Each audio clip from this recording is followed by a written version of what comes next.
غوانا بلا جوړه شوه. په یو کلي کې د خان نوم یو کس و. هغه خپلې مور او ښځې سره اوسېدلو. هغه سره یوه اوغا وه. غوانه به شودې راخیستلې او بازار کې به یې خرڅولې. ارې وروره یو لیټر شودې خو راکړه. ستا شودو مو ډېر صفتونه اورېدلي دي. ستا شودو د وجې زما بچي ډېر تندرست دي. زما اوغا باندې زه ډېره خرچه کوم. څوک چې زما اوغا شودې خوري هغه به چست او تندرست وي. ستا ډېره مننه کوم چې ته زما شودو صفت کوي. او څه ښه شی وي د هغه صفت هر څوک کوي. ستا شودې ښې دي. اوس ماته یو لیټر شودې واچوه. دې نه بد ښځه شودې واخلي او ماښام ټیم خان کور کې وغانه شودې راخلي. نو خپلې مور ته وایي اما خلک زما شودو ډېر صفت کوي او ټول خلک ما ته راځي. شودې به ختمې شي خو ګاک نه ختمېږي.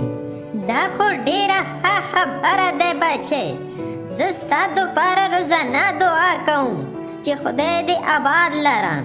اما دا خو ستا دعا او برکت دی چې زما کار ښه چلیږي. یوه ورځ خان شودې خرڅې کړي او کور ته راشي. د هغه ښځه وایي خان اوس خو کار کې هم ډېر ښه شوی. داسې چل وکړه یوه سلاجه واخله ځکه چې سلاجې زیات ضرورت دی. هر یو شی به پکې تازه یخه وي. ته ټیک وایې بیګم. زه سبا له سلاجه راوړم. ته فکر مه کوه. په بلې ورځې خان سلیجه کور ته راوړي. نو ماهیکې ورته سلطان راشي. خان وروره دا ماشین دې چېرته واخیستو؟ سلطانه دې ته سلاجه یایي. په دې کې هر یو څیز تازه وي چې کله یې کېږدوې ورکې او دا ډېره قیمت شوی دی. خانه تا سره دومره پیسې چېرته نه راغلې که غلې دې شروع کړي دي؟ نه وروره زه غلې نه کوم. زما اوغا نه شودې راخنم او هغه بازار کې خرڅوم. دا د هغه پیسې دي. خان دې خبرو نه بعد هغه ځای نه لاړ شي. نو سلطان سوچ کوي ارې خان شودې خرڅوي او دومره زیاتې پیسې ګټي او دینه ما کې زیات صلاحیتونه دي. که دا شودو باندې پیسې ګټای شي نو زه هم په شودو باندې پیسې ګټای شم. په بلې ورځې باندې سلطان اوغه اخیستلې دپاره منډي ته لاړ شي.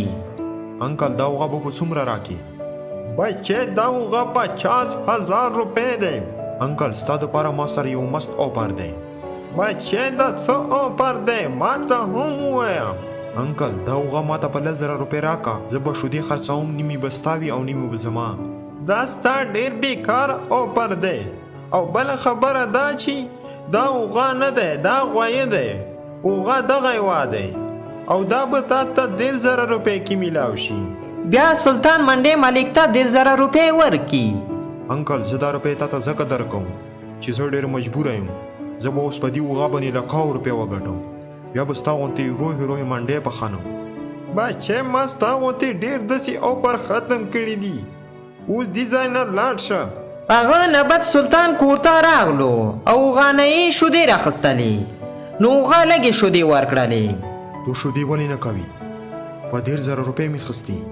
ته داسې نه پوهېږي. تا ته چې ول در نه کومه خپله مور دې رایاده شي نو بیا به ته شودې راکړي.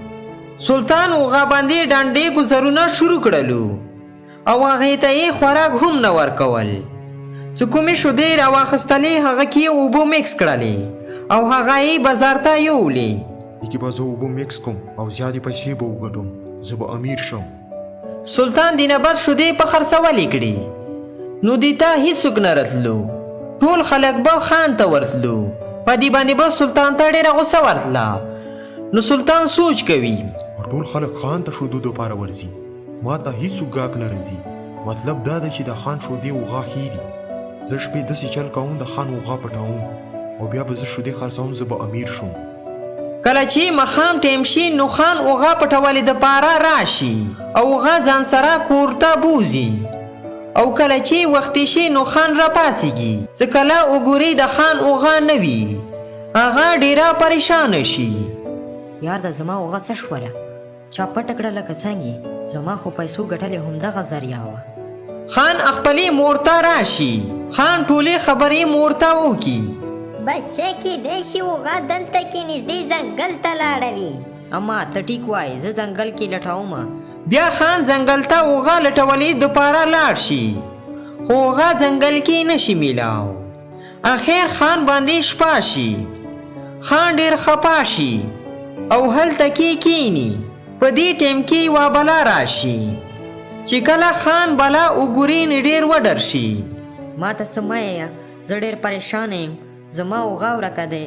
زه اوغا پسې ډېر زیات خفه یم. که زما اوغا یاده نه شوه نو زه به خودکشي وکړم. زما اوغا شپې چا پټه کړې دی. چې کله وختي راپاڅېدو نو اوغا نه وه. ما نه مه ډارېږه، زه یوه نیک زړه والا بالا یم. ته لاړ شه کور ته، اوغا فکر مه کوه، زه تا ته اوغا کور ته رولم. خان چې کله دا خبرې واوري نو ډېر خوشحاله شي او هغه ځای نه روان شي. بلا خپل ذهن کې سوچ کوي چې د خان اوغا چا بوتلی دی. هغه وګوري چې د خان اوغا سلطان به ولیدی. په راتلونکې ورځې سلطان د خان اوغا نه شودې راخیستلې. اوس به زه امیر شم او ښه پیسه به وګټم. خان اوغا نه به شودې راخلم او بازار ته به وړم. سلطان شودې راخیستلې او هلته کې بلا راغله. د خان اوغا وپس کا. ته څوک یې؟ ما ونه پېژندلې. زه یو نیک بلا یم. شکل نه خو ما ته ډېره ګندا لیدی شي او سترګې دې داسې دي لکه سګرټ بالکي. بکواس مه کوه، دا اوغا واپس کا. بلا زه ډېر زیات مصروف یم، ما مه تنګوه. لاړه شه چېرته مشرمان وډر کا. زه یو بهادر او طاقتور ځوان یم. ته داسې نه پوهېږې، زه اوس تا ته لږې مزې درکوم. دې نه بد بلا سلطان ته د اوغا والا سر واچوي. یا الله دا څه وشو؟ ما معاف کا. بلا زه به بیا داسې غلطي نه کوم. اوس ته زما دا سر لرې کا. څو پیرې چې دې دا اوغا واپس نه وي کړي، تر هغې پورې به ستا کوپرې هم داسې وي. لاړ شه خان ته دغه اوغا واپس کا.